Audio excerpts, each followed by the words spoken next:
যোৱা লোকসভা নিৰ্বাচনৰ সময়তে আমি এক সংখ্যালঘু সম্প্ৰদায়ৰ আমি বহুখিনি ভোট লাভ কৰিছিলোঁ।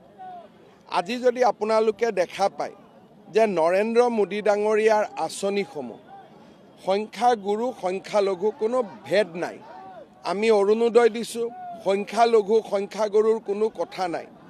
নিযুত মইনা আঁচনি দিছোঁ, সংখ্যালঘু সংখ্যাগুৰু কোনো কথা নাই।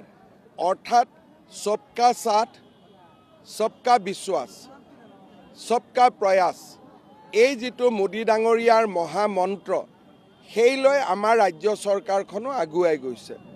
আমি সকলো সভাতে কওঁ যে সংখ্যালঘু লোকক তুষ্টিকৰণ নালাগে, সংখ্যালঘু লোকক ন্যায় লাগে। আজি সংখ্যালঘু অঞ্চলৰ ৰাইজে নিবিচাৰে যে সংখ্যাগুৰু অঞ্চল এটাত ৰাস্তা নহওক আৰু সংখ্যালঘু অঞ্চলত ৰাস্তা হওক। সংখ্যালঘু সংখ্যাগুৰু দুইটা সম্প্ৰদায়ে বিচাৰে যে আমাৰ প্ৰত্যেকৰে গাঁৱৰ ৰাস্তা হওক। এইটো কোনেও নিবিচাৰে যে সংখ্যালঘুৰ লোকে অৰুণোদয় নাপাওক, সংখ্যাগুৰুৱে পাওক। সংখ্যাগুৰু মানুহেও নাভাবে যে সংখ্যালঘুৱে নাপাওক, আমি পাব লাগে।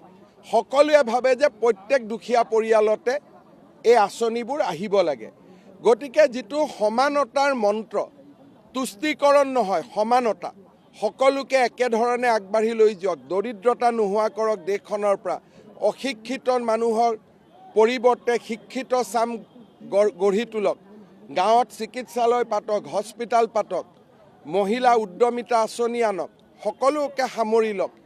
এই কথা সকলোৱে বিচাৰে আৰু সেইকাৰণে আজি বিজেপি দলক সংখ্যালঘু সম্প্ৰদায়ৰ এচাম নতুন যুৱক যুৱতীয়ে আদৰি লৈছে। মই য'তে যাওঁ যথেষ্ট তেওঁলোকে আগুৱাই আহে, মৰম কৰে। মই কথা সোধোঁ যে স্কুলত মা গৈ আছনে নাই?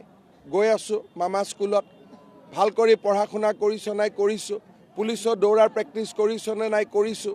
গতিকে লোকসভা নিৰ্বাচনৰ পৰাই আমি এচাম মানুহৰ ভোট পাব আৰম্ভ কৰিছোঁ আৰু চামুগুৰিত এই পৰিমাণটো যথেষ্ট বাঢ়ি গৈছে।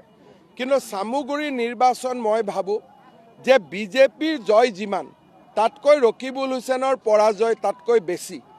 আমি কিমান জিকিছোঁ এইটো ডাঙৰ কথা নহয়, ৰাইজে ৰকিবুলক হৰুৱাম এই সংকল্পৰে ৰাইজে ভোট দিছিলে। ৰকিবুল হুছেইনে কি কয় যে মই যদি চাকৰি নিদিলোহেঁতেন এই মানুহকেইজনে চানাচুৰ বিক্ৰী কৰিলেহেঁতেন। মই যদি ওলোটাই কওঁ, আপুনি যদি নুৰুল হুছেইনৰ ল'ৰা নহ'লহেঁতেন, চামুগুৰিৰ ৰাইজে নুৰুল হুছেইনক মন্ত্ৰী পতাৰ কাৰণেহে আজি আপুনি ৰকিবুল হুছেইন হ'ল, নহ'লেতো আপুনিও চানাচুৰ বিক্ৰী কৰি থাকিলেহেঁতেন। গতিকে মানুহৰ প্ৰতি যিটো বেয়া ভাৱ, মানুহক অপমান কৰাৰ যিটো প্ৰৱণতা আৰু দৰিদ্ৰ দুখীয়া মানুহক নিজৰ এক প্ৰকাৰ ক'ব গ'লে যেন মোৰ ঘৰত কাম কৰা ল'ৰাহে, তেনেকুৱা যিটো ব্যৱহাৰ আছিল, তাৰ বিৰুদ্ধে এক স্বতঃস্ফূৰ্ত প্ৰতিবাদ কৰি ৰাইজে ৰকিবুল হুছেইনক পৰাজিত কৰিছে। বিজেপি ২৬ত জিকিব লাগিব। এতিয়া ৰকিবুল হাৰিছে, কিন্তু মই ভাবোঁ যে আমি যাতে জিকিব পাৰোঁ অহা নিৰ্বাচনত, তাৰ কাৰণে আমি কাম কৰিম।